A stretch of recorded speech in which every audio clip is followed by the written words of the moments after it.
Assalamualaikum warahmatullahi wabarakatuh. My name is Raka Satria Zidan Aryan. I'm from class 8.3 and my absent number is 29. Today I'm going to be talking about my opinion on gangsters. So, gangsters, what are they? Well, for me, they are rebellious members of a nation or a country or a specific region in the world that rebel against their rulers and the rules that they implement. There are many there are gangsters everywhere, and it's nearly impossible to avoid them. But you just have to stay safe. You just have to stay a safe distance away from them. Examples of gangsters are the yakuza from Japan. They rule. They have lots of rule in the Japanese government because they tend to bribe the politicians and make exceptions for rules that affect them effectively. They don't get affected by the rules that the government implements. So that's the definition of a gangster. But are they really that dangerous? Well, it kind of depends. If you provoke them a lot, then of course they're going to be dangerous. Like if you like if you publicly say that you don't support the yakuza, I'm pretty sure they would. I'm pretty sure they would just how do I say this, unalive you. So but most of gangsters aren't really affecting normal people in their lives. You wanna know why? Because they don't get into that sort of thing. They usually just keep their way out of normal people and do other things like drugs, crimes, and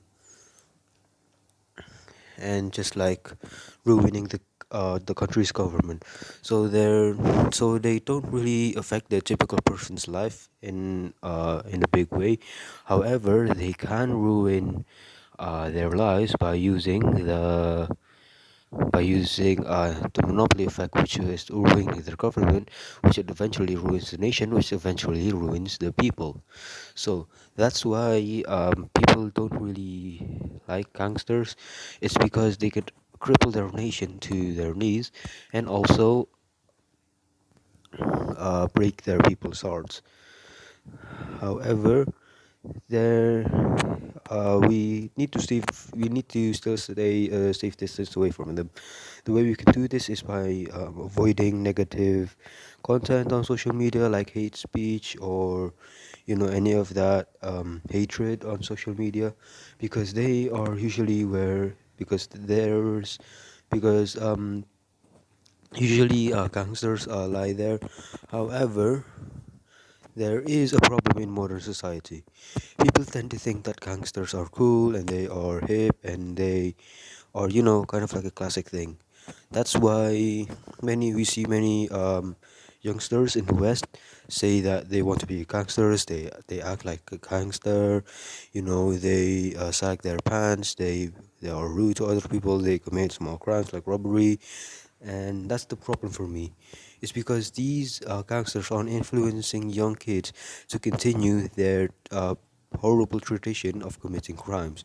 That's why they're a problem for me. So we need to stop this before it gets out of hand. The only way we can do this is by telling the government to do so. However, the government aren't able to just do it by themselves. Sure, they can implement laws, they can increase the police force, and they can increase the punishment of captured gangsters. However, they also need the help of other individuals or peoples of their country. The individuals of the people of the country, they might be friends with gangsters or they might have any connections with them. That's why the government can implement bounties for captured gangsters, which can entice people to you know confess about their gangsters, closed ones, and that's one of the most effective ways that I think people can capture gangsters. Is because when there is a prize like money or wealth, people tend to try to do anything to get it, even confess their own closed ones like their gangsters accomplices. So that's all I have to say for gangsters. Wassalamualaikum warahmatullahi wabarakatuh.